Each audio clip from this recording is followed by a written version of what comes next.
It is now my pleasure to welcome Dr. Devi Shetty to deliver his talk, Mujib Lecture on Health Sector to Drive Economy in 21st Century. I'll be honored to share the screen on his favor. I think the slides are visible or not. So, Dr. Devi Shetty, please. Thank you so much. I'm extremely grateful to the organizers for giving me this opportunity to deliver Mujib lecture named after the father of the nation, one of the most iconic figures this world has ever seen. I'm extremely grateful to all of you.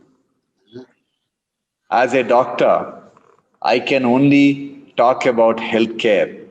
That's the only passion I have. I thought I should talk to the intellectuals of Bangladesh about transforming healthcare of the country based on healthcare being the economic driver of the nation. Very few policymakers understand the quantum of financial impact health sector has on the entire well-being of the nation, both health as well as economic. So I have certain observations in my country which is not dramatically different than what you find in Bangladesh. So I thought when I talk about what I thought about changes in my country, how our country should look at healthcare and the other aspect of life differently, maybe you will find some similarity. Maybe it is applicable to your country. First of all, when you look at the photograph of an Indian farmer in any newspaper or a magazine, the typical photograph, can I have the first slide? Yeah, I hope all of you can see the slide. The photograph of a typical Indian farmer is a farmer who's always gazing at the sky, at the cloud. Why farmer is looking at the sky all the time? It's because his entire living depends on the rain god, the mercy of the rain god. If there is no rain, there is no crop and there is no money. If there is torrential rain, if there is lot of rain, if there is adequate rain, then he will have a bumper crop and what he has grown has no value in the market. So in any which way you look at, if there is no rain, he is going to lose. If there is too much of rain, whatever he has grown gets washed out and there is no money. And if there is adequate rain, whatever he has grown has no value. So whatever three things happen due to the action of the rain god, farmer is bound to lose. It is a matter of time. Now, if the country's half the population depends on the revenue from the agriculture, which is responsible in India for nearly half the employment, what kind of a security you are going to provide? The only option we all have is to bring people away from agriculture, mechanize agriculture, bring them out and encourage them to find alternative jobs, alternative source of revenue. And healthcare is one industry which really fits in with that requirement. Can I have the next slide, please? Very few policymakers understand that healthcare industry is the largest industry in the world in terms of money spent. Global healthcare and wellness industry is a $8.2 trillion industry. We spend more money on the healthcare than the food we buy to live. People think IT is a big industry, it's only $3.4 trillion. Oil and natural gas is only $2 trillion. Automobile is only $2 trillion. And healthcare is $8.2 trillion. So, an industry which is $8.2 trillion has a phenomenal capacity to create millions and millions of very well paid jobs.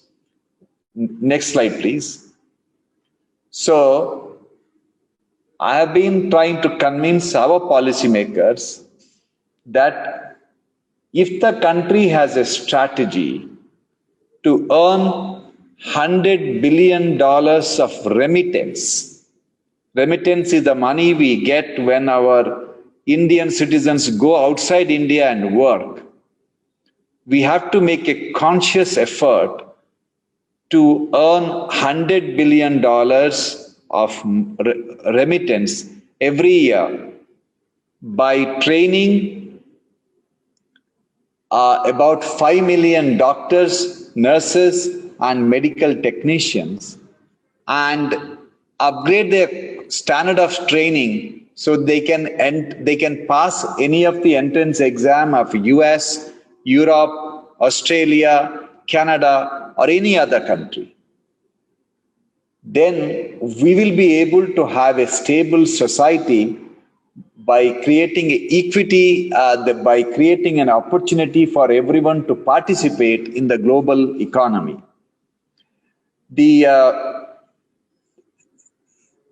We produce 24 million babies a year in India. The resources we have in the country is simply not sufficient to create enough jobs for 24 million babies who are born every year.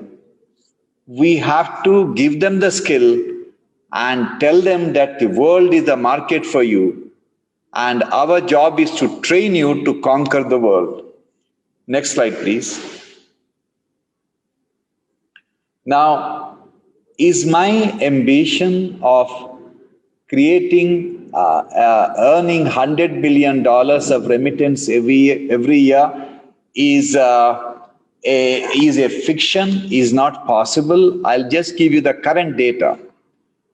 I'm sure most of you have heard a country called Cuba, which is a tiny country in Latin America, very close to US. That country earns $8 billion every year by sending 45,000 doctors, nurses, and technicians to Central America and Africa. $8 billion, which is nearly 30% of their foreign currency earning. And Philippines earns $29.7 billion remittances.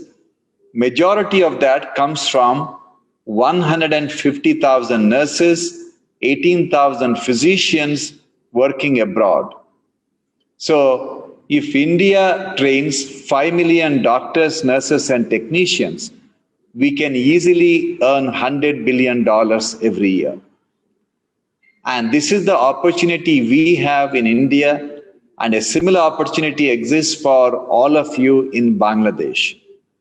But for this to happen, we need to relook at everything what we do in medical education, nursing education, and paramedic education. Next slide, please. Now look at the job opportunities. The US has very good data. Today in US, largest employer is the healthcare and social assistance. Everyone thinks that manufacturing is important for the country. I agree, manufacturing is very important. But manufacturing is showing negative growth. That means there is very few new jobs are getting created in manufacturing. So the industry where policymakers must concentrate is the global healthcare and wellness industry. Next slide, please. If you look at the US Bureau of Labor Statistics, out of the 15 fastest growing occupations in US, 9 are in healthcare, and they are very well paying jobs. Next slide, please. Now, what is so unique about healthcare? The uniqueness about healthcare is its ability to create jobs for extremely skilled people and semi-skilled people and people with virtually no skill. And interestingly, in healthcare industry, you don't need millions of extremely skilled people. You need a small percentage of extremely skilled people and slightly large number of semi-skilled people and millions of very, the so-called unskilled people. I'll give an example. When we started our hospital about 20 years ago, the policy by the management was to reserve virtually every job for the woman. And if the woman is not suitable, then only job could be given for men. In the process, in the initial stages, about 80% of our employees were women. We had women driving ambulances. We had women, all the security guards are women. Of course, virtually the housekeeping staff, everything are done by the women. Now, why it is important for us to reserve jobs for women? Let me talk about the simplest job in a hospital of cleaning the floor. If I have the job of cleaning the floor in the hospital, if I give the job to a man and give him, say, 12,000 or 15,000 rupees per month as the salary, he will give half the salary for the family's welfare, for buying the food and taking care of the family. Half the money goes for his personal expense. Whereas if I give the job to his wife, entire 15,000 rupees goes for the family's welfare. And a woman who comes from a lower socio-economic background, if she gets employed, she becomes an empowered woman. And empowered women will become strong women, assertive women, and they will teach the art of making choices to their children. Most of the successful people in this world always had strong mothers. Society is not built by the men. Society is built by the mother who's a woman who will teach the little babies the art of making choices. And when these children, when they grow up, they have no difficulty in making right choices. If the children have a weak mother who is treated like a doormat, these children do not learn the art of making choices. And when they grow up, they create a poor nation. So this is the power of creating employment for women from lower socio-economic background.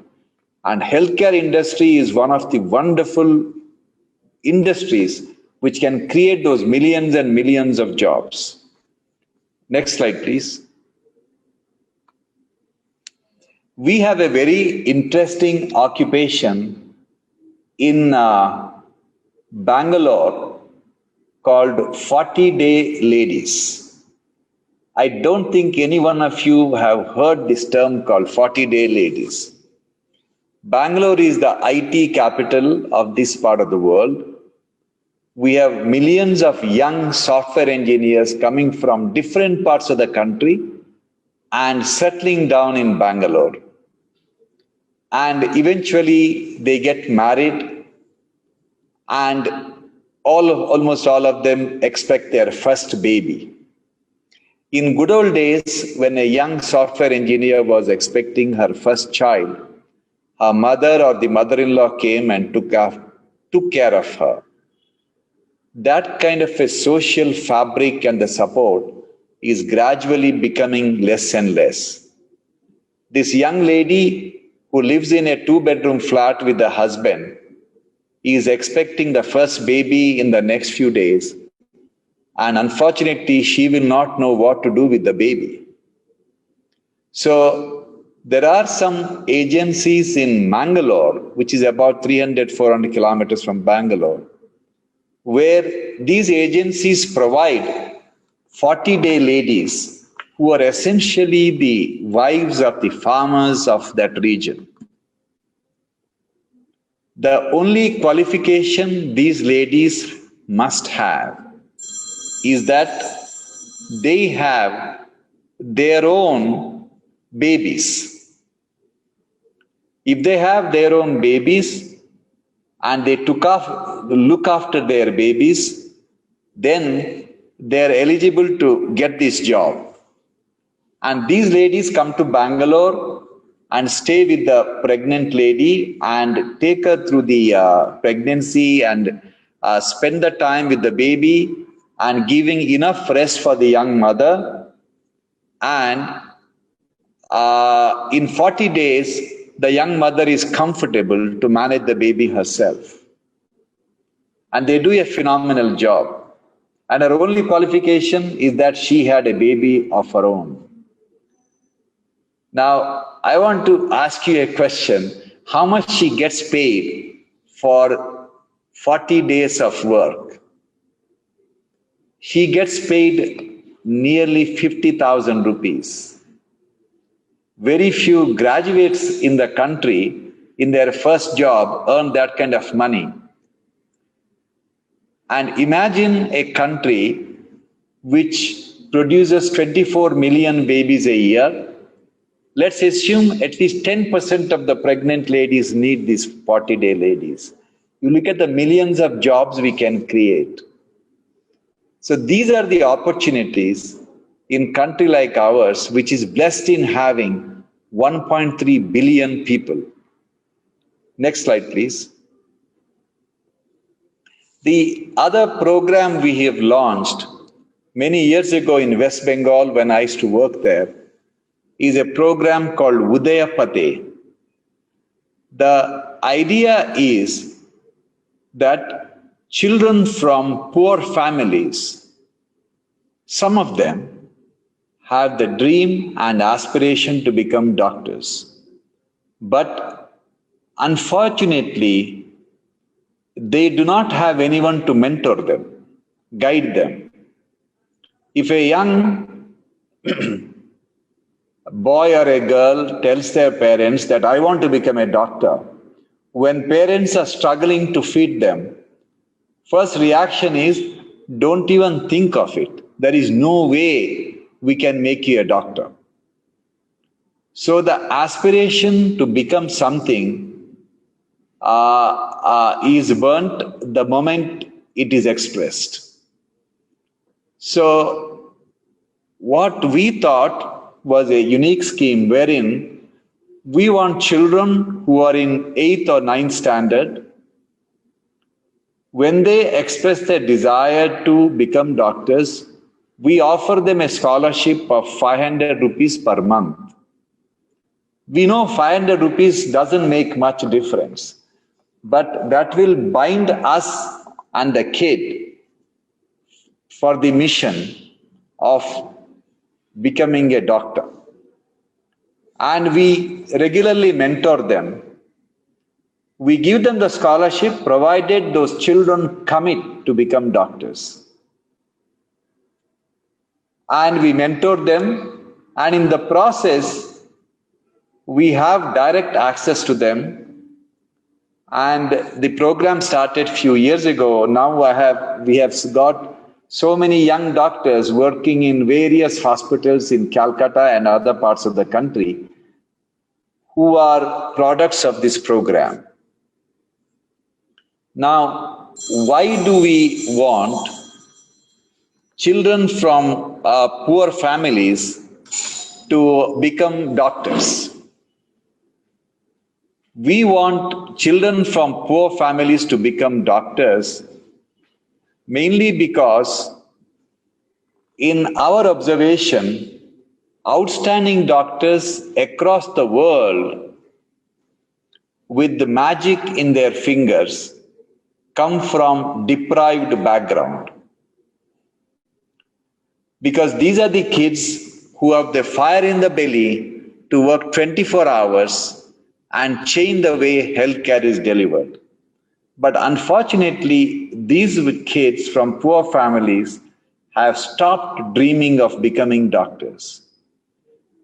And if this is not set right, believe me, in the years to come, we will be forced to be, when we all grow old, we may not have doctors with the passion to take care of us.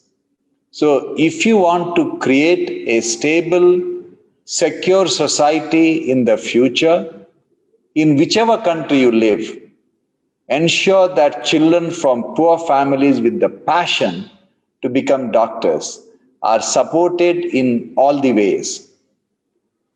Like the armed forces, you cannot commercialize armed forces education. Similarly, healthcare industry should look at the medical profession same manner. COVID has shown us that unless we have passionate doctors, there will be very few doctors willing to take care of you when their life is at stake. Next slide, please. There are few policy changes we need to do in our countries. We must allow career progression for everyone in medical profession, whether they are nurses, technicians, whoever they are. In United States of America, 67% of the anesthesia is given by nurse anesthetists, not doctor anesthetists. And in most countries, nurses do not have the career progression to attain a level of caring for the patient by themselves. This policy has to change in every country. Next slide, please. Now, we need to redefine what a medical school is. We cannot conduct medical education in edifices costing millions of dollars. This is the photograph of a medical college in Caribbean region. It looks like a beautiful medical college, but interestingly, this is a photograph of a supermarket, and few thousand square foot in that supermarket is rented by a medical school which is training doctors for United States of America.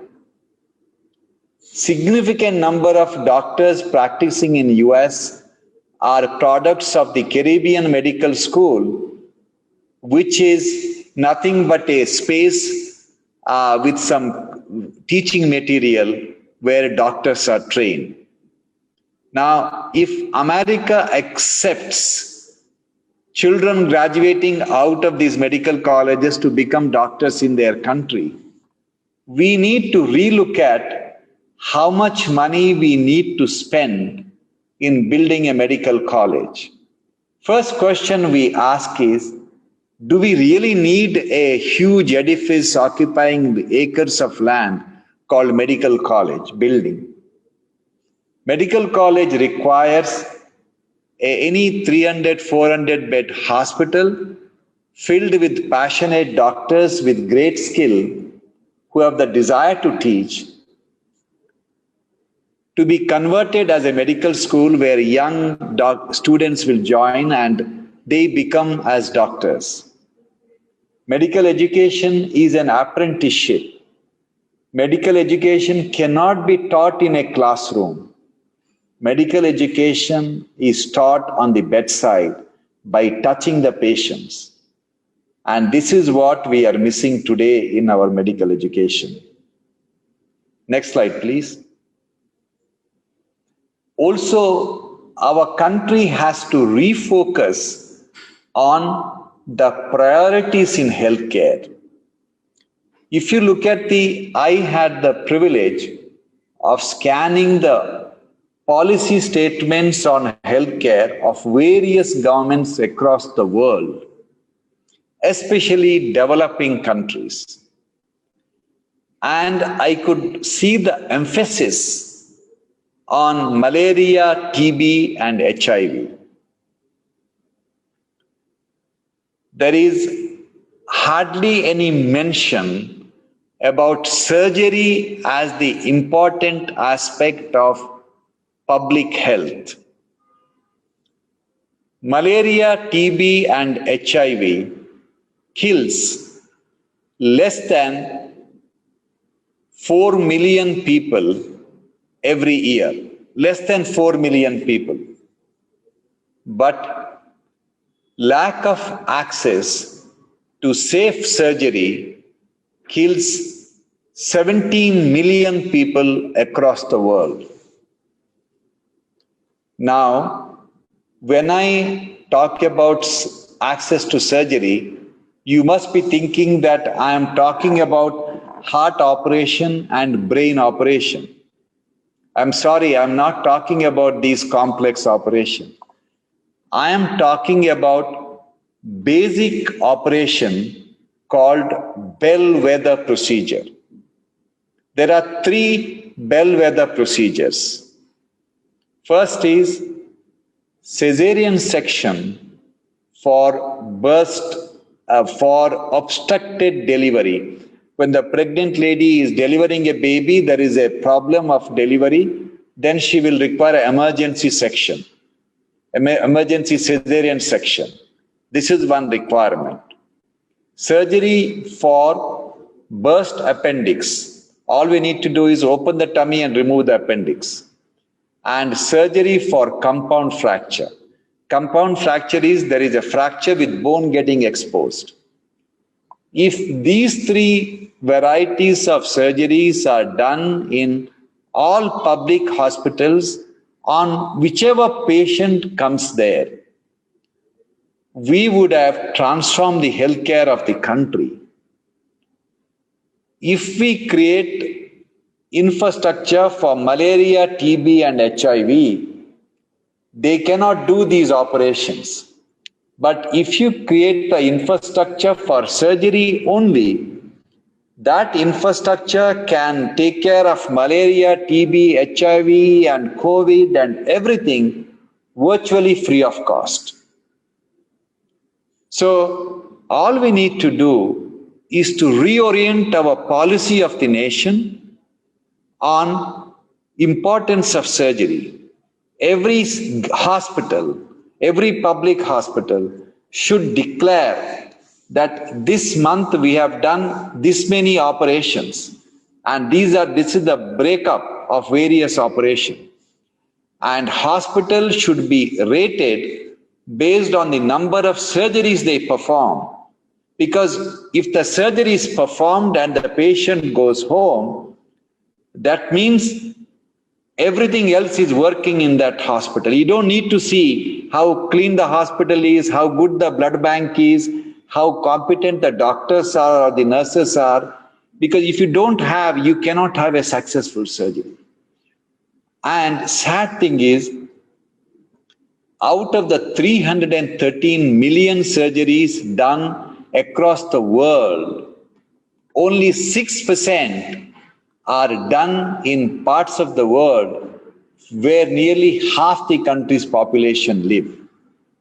And for your information, 32.6% of all the deaths happening in the world, 32.6% of all deaths happening in the world is because of the lack of access to safe surgery. So, if we change our approach for surgery, do we have to invest billions of dollars? No. You can do it with the same amount of money, but by asking right questions. Next slide, please. Yeah. This is now talking about the surgery and having skilled people running the hospital. We have created an environment where in our healthcare industry, people are not judged by the ability to do the procedure, but by the degree they hold. We have a policy that for someone to assist for any surgery, they need to be BSc in nursing, and like this, for everything there are requirement of their qualification. Now, do we really need a person who has spent her 12 years in school, 4 years in the college as a BSc nursing student to graduate and assist a surgeon when he is doing an operation to hand over a surgical instrument to the surgeon's hand? We don't really need that degree of intense university education. When we started the heart hospital in Bangalore, we had a great desire to set up a center which can do 100 heart surgeries in a day. We are nowhere near that number, but we created multiple hospitals across the country. About 14% of the heart surgery done in India is done by us. Now, obviously, we need large number of nurses to assist us when we do the heart operation. Now, our hospital is recognized by Joint Commission of US. So any nurse working in our hospital can walk into any of the hospitals in Middle East or wherever, and they can get a job. So it is impossible for us to retain nurses after 2 or 3 years. And nursing, like anything else in cardiac surgery, takes long time to train them. So we were in a stage wherein we simply couldn't get trained nurses. So we identified girls from the villages who have done their schooling, but they couldn't, who applied for a nursing college, but they couldn't join the nursing college because they couldn't afford the fees. So we took them to our hospital. We told them that officially we cannot train them as nurses, but we have nursing college, we train them unofficially, and they will be trained only to assist for a heart operation. That's all they are trained. And it took us about 2 years to train them, and they became the most competent nurses to assist for a heart operation. Today, when I am doing an operation, when I put my hand and ask the nurse, who's actually not a nurse, she's a CCA or a critical care assistant, and I ask her to give me a 6-O-Prolin. Prolin is a suture I use for stitching. I ask for 6-O-Prolin. She knows that the step of the operation I'm doing, it doesn't need 6-O-Prolin, it requires 7-O-Prolin. And she gives me 7-O-Prolin, but she doesn't say anything. She gives me what I need rather than what I ask for. This is the level of intellect they have. Just by being passionate workers, doing the same thing every day. And Today, these girls are paid exactly like the nurses, and every surgeon in our group prefers them to assist them rather than a nurse who has done BSc in nursing. So, essentially, the idea of showing this photograph to you, I just want to ask you a question. Who do you think is the painter of this beautiful photograph? This photograph is in my office. It is always hung behind me. You can see the photograph there behind me. So it's the same photograph I am showing you. Who do you think is the painter who has done this beautiful painting? It's a beautiful painting in my office. I'll tell you.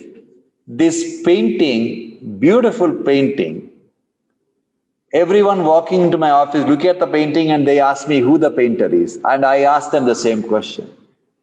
This is painted by a trained elephant in Thailand.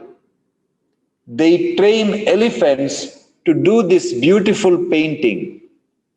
Can't we get girls from the villages and train them to hand over a surgical instrument when appendix operation or a gallbladder surgery is done? It is possible. But we need to relook at everything what we do. I think I have been speaking for nearly 45 minutes. I just want to show the last slide. Can you kindly show the last slide with one of the photographs of my nurse?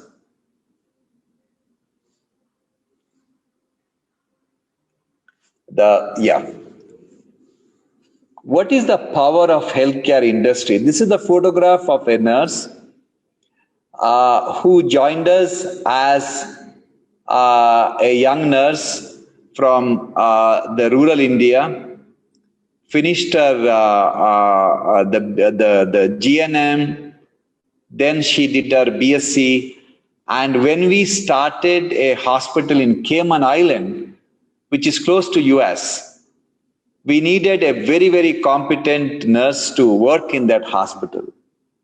And we couldn't find anyone other than her because she is the one with the highest degree of skill. And she's working in our hospital, and she sent me a photograph of her taking her parents on a holiday to Niagara Falls. Now, I want to ask you a question. How many young Indians or people from Bangladesh at the age of 25, 27, by their own money can take their parents on a holiday to Niagara Falls by working in our own country? So this is the power of education in jobs related to healthcare, which pays disproportionately higher amount of money and great amount of respect and huge opportunities. There will be a shortage of over 80 million healthcare workforce across the world in the next 10 to 12 years, according to the World Bank. No country in the world has the plan to produce those 80 million healthcare workforce. When families become wealthy, healthcare job doesn't become attractive. When countries become wealthy, healthcare jobs become least attractive. Here we have an opportunity to train the manpower. Now, do we have an option? We do not have an option. If US and Europe tomorrow, if they face shortage of doctors, nurses, and technicians, today they are not allowing our nurses and doctors to go there without passing all their complicated examination process and the visa requirement. But when they are in trouble, they will relax the norm. And the moment they relax the norm, you will not be able to hold on to all the doctors, nurses, and technicians you have. No matter what you do, they will go to those countries because of the disproportionately higher salary. Now, what is going to happen to our country? What is going to happen to our old people who need all those nurses and doctors? Today, we have an opportunity to train those workforce, to secure our future. But unfortunately, very few countries are planning things 5 years, 10 years ahead of the crisis which is going to happen. And this crisis is going to happen because we know in those countries, they are not training adequate number of skilled workforce for their country's requirement. Mainly because when you're affluent, you do not want to spend your night with a sick person. And basically, our culture in our part of the world is such that we are essentially caring people. We are ideal people to work in the healthcare setting. And this is my last message to all of you, and I'm extremely grateful to you for giving me this opportunity. Thank you.